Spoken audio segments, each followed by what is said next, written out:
Punjab police वो थाना जो मुझे 4 घंटे तक मुझे मेरी टीम को मारता रहा, उन्होंने बिला तफरीक बिला तमीज़ खातून को मारा, उस पंजाब पुलिस की कस्टडी में हूँ मैं अभी। थाने के अंदर वही पुलिस वाले जो मुझे मार रहे हैं, वही ऐसे ही मेरे साथ खड़ा है। मैं 4 घंटे के बाद मज़ीद जुर्रत करूँगा ये कहने की कि मैंने नहीं वीडियो बनानी जी। पंच लगे, मुझे अंगूठी पहने हुए पंच लगे, ये मुझे असले के बट मारे गए विदाउट तमीज़, मुझे बांस मारे गए विदाउट तमीज़। यानी आप किसी जानवर को नहीं इस तरह से मारते और मैं फिर वहाँ पर कहूँ जी मैंने सुलह नहीं करनी, ऐसा नहीं होता।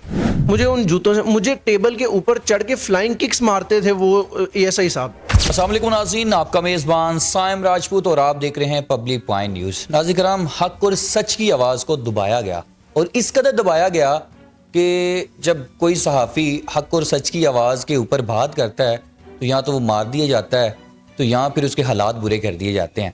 क्या सहाफ़ी अब चुप रहें?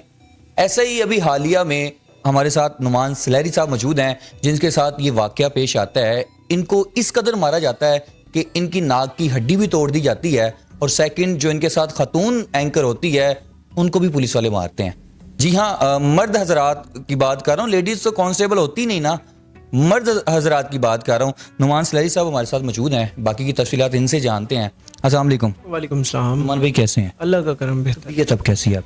काफ़ी बेहतर है। हड्डी अभी बेसिकली ट्रीटमेंट होना बाकी है।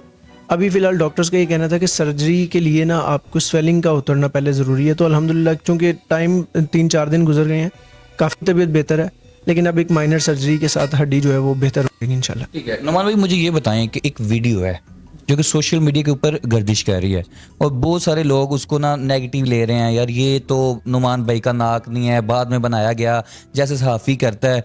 इसके ऊपर थोड़ी तफसील से बताएं कि जब आप पुलिस के साथ सुलह कर रहे होते हैं आपके ये निशान नहीं होता, उसके बाद ये निशान आपके होता है। ठीक है, अच्छा इस तरह से है कि 2-4 चीज़ें मैं आपके सामने रखता हूँ। मैं सिर्फ सवालिया अंदाज में आपके सामने रखूँगा। एक सहाफ़ी का बुनियादी हक है सवाल करना, जो कि हर पाकिस्तानी का है एक्चुअली, लेकिन हम लोग ज़रा चूँकि मशहूर होते हैं सवाल करने के लिए, तो मैं सवालिया अंदाज में रखता हूँ। अवाम उसका जवाब दे दे, वो तनकीद करने वाले जवाब दे दें तो सबसे बेहतर हो जाएगा। मुझे बताइएगा कि क्या मार पड़ने के फौरी बाद नील और स्वेलिंग हो जाती है? कभी भी नहीं होता।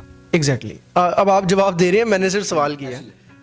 क्या पंजाब पुलिस वो थाना जो मुझे 4 घंटे तक मुझे मेरी टीम को मारता रहा, उन्होंने बिला तफरीक बिला तमीज़ खातून को मारा, उस पंजाब पुलिस की कस्टडी में हूँ मैं अभी, थाने के अंदर हूँ मैं अभी। वो वीडियो ने बड़ा काम आसान किया है। पहले तो एक प्रोपेगेंडा पुलिस की जानिब से हुआ जी, ऐसा तो वाकई नहीं हुआ। उस वीडियो ने साबित किया कि सर मैं थाने के अंदर था। मुझे बताएं, थाने के अंदर वही पुलिस वाले जो मुझे मार रहे हैं, वही ऐसे ही मेरे साथ खड़ा है। मैं 4 घंटे के बाद मज़ीद जुर्रत करूँगा ये कहने की कि मैंने नहीं वीडियो बनानी जी, मैंने नहीं सुना। कोई भी नहीं करेगा, कोई भी नहीं करेगा। एज ए इंसान मैं अगेन मॉरली स्ट्रांग हो सकता हूँ। एज ए इंसान दर्द तो मुझे होती है कि नहीं, मुझे एज ए इंसान खून भी निकलता है, एज ए इंसान मुझे तमाम वही काम होते हैं जो एक नॉर्मल इंसान के साथ है। मैं एक लिमिट तक था कि यार इसके बाद अगर ये लिमिट क्रॉस हो गई, मैं चाहूँगा सही में ये हाथ दिखाएं ज़रा, ये देखिएगा ज़रा, ये आप देख रहे हैं, यानी कि अभी भी ये निशान, यानी ये अभी भी, यानी ये स्वेलिंग नहीं है, ये जिस तरह वो पानी या इस तरह कोई जख्म नहीं बन जाता, ये वो चीज़ बन चुकी है।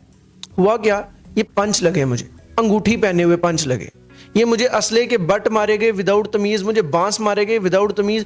यानी आप किसी जानवर को नहीं इस तरह से मारते और मैं फिर वहाँ पर कहूँ जी मैंने सुलह नहीं करनी, ऐसा नहीं होता। फिर उसके बाद मेरे इदारे ने मुझे कहा कि यार ये सुलह करते हैं, ये वीडियो बनाते हैं, जो करते हैं, अभी के लिए फ़िलहाल आप फौरी तौर पे इस थाने से बाहर निकलें। जहाँ से मौके से आपको लेके जाते हैं, जहाँ आप सवालात रख रहे हैं, जवाब नहीं वो देते, वो जवाब देना ही नहीं चाह रहे आपको, वो और नफरी को बुलाते हैं, आपको अगवा करते हैं, अगवाही कहूँगा, अगवा करते हैं, थाने लेके चले जाते हैं। मुझे बताएं, थाने में ले जाकर किस किस चीज़ से मारा जाता है? थाने से ले जाकर मुझे डंडों से मारा जाता है, मुझे मुक्कों से मारा जाता है, चपेड़े ठुड्डे। मैं एक चीज़ आपको बताता हूँ, मैं बेसिकली उस फोर्स की बात कर रहा हूँ जिस ज़ोर से आके मुझे वो ठुड्डा लगता था। मैं पंजाबी में वर्ड ठुड्डा क्यों इस्तेमाल कर रहा हूँ, ताकि इस कौम को पता लगे कि ये ठुड्डे आप लोगों को रोज़ाना की बुनियाद पे पड़ते हैं। हम लोग बेहिस हो चुके हैं कि यार ठीक है खाते रहे। वो मिसाल सुनिए ना हमने कि एक बादशाह था, तो वो उसने ना एक असूल बनाया हुआ था कि इस गाँव से जो भी गुजरेगा ना वो जूता खा के गुजरेगा। तो अवाम ने एक दिन एहतजाज कर दिया, बादशाह बड़ा खुश, बादशाह ने कहा कि जी यार वजीर से कि यार ये लोग बोलते नहीं हैं मेरे खिलाफ।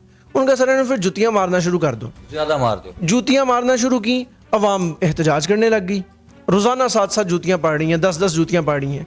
बादशाह बड़ा खुश हुआ कि जी अवाम बोल पड़ी है। उसने कहा बुलाओ इनको। आ गई अवाम सारी। उन्होंने कहा हाँ जी। बादशाह अब अंदर से खुश थे, कहेंगे सर जूतियाँ ना मारें, ये गलत कर रहे हैं। उन्होंने कहा सर आप रोज़ाना 10 जूतियाँ मारते हैं, हमारे 2-4 मिनट ज़ाया होते हैं, बंदे बताओ ताकि ऐसी छेती फारग हो जाइए। हमारा वो हाल हो गया हुआ है। ये देखिएगा, ये जख्म देख रहे हैं, स्वेलिंग हुई। ये जख्म देख रहे हैं, ये जहां पर लगता था ना ये जख्म दे के जाता था। यानी कमांडो शूज थे ना, वो जो एक वर्दी की एक स्पेसिफिक हिस्सा होता है, यानी जहां पर ये शूज लगना है उसने जख्म दे के जाना।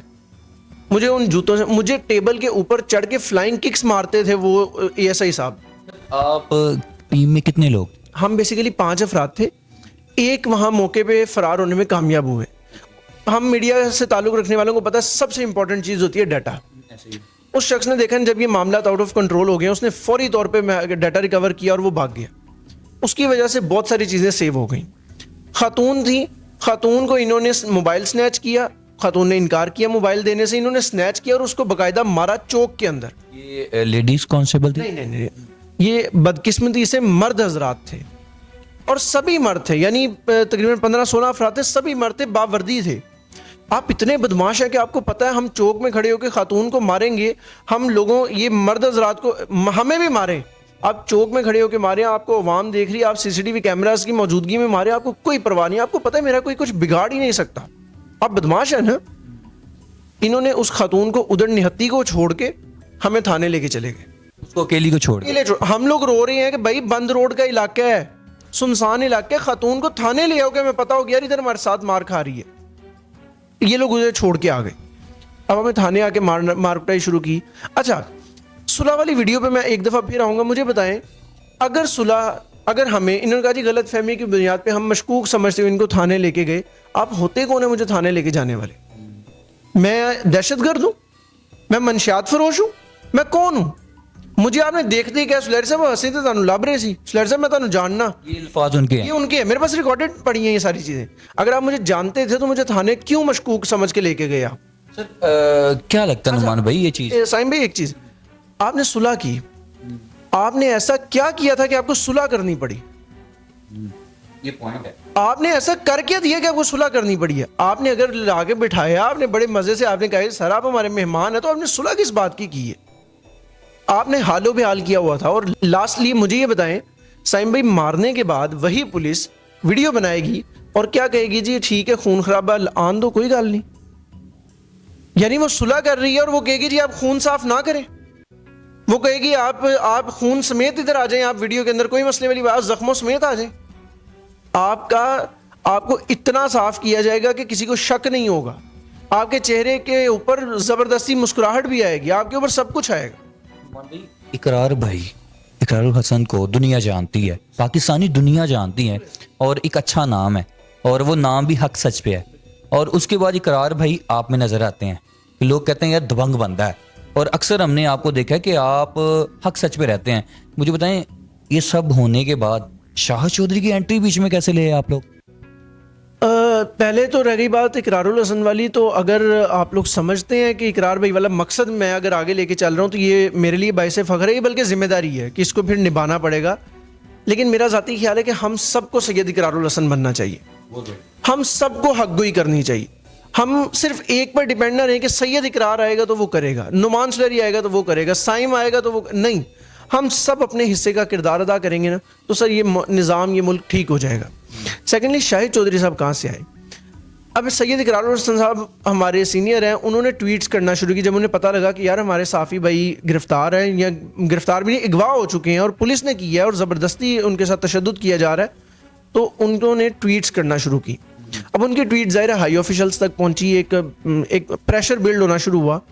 उस प्रेशर के लिए बचने के लिए ये वीडियोस भी बनी, उस प्रेशर से बचने के लिए, उन कॉन्सिक्वेंसेस से बचने के लिए कि यार ये साफ़ी पकड़ेंगे या मसला बनेगा, उन्होंने वो राजीनामा भी लिखवाया जो कि अपने, मेरी वल्दियत गलत है, आप राजपूत फैमिली से बिलोंग करते हैं, बच्चे को भी पता है कि भाई सुलहरी कौम जो है वो सब कास्ट है राजपूत की, मेरी कौम और आई लिखी हुई है आगे।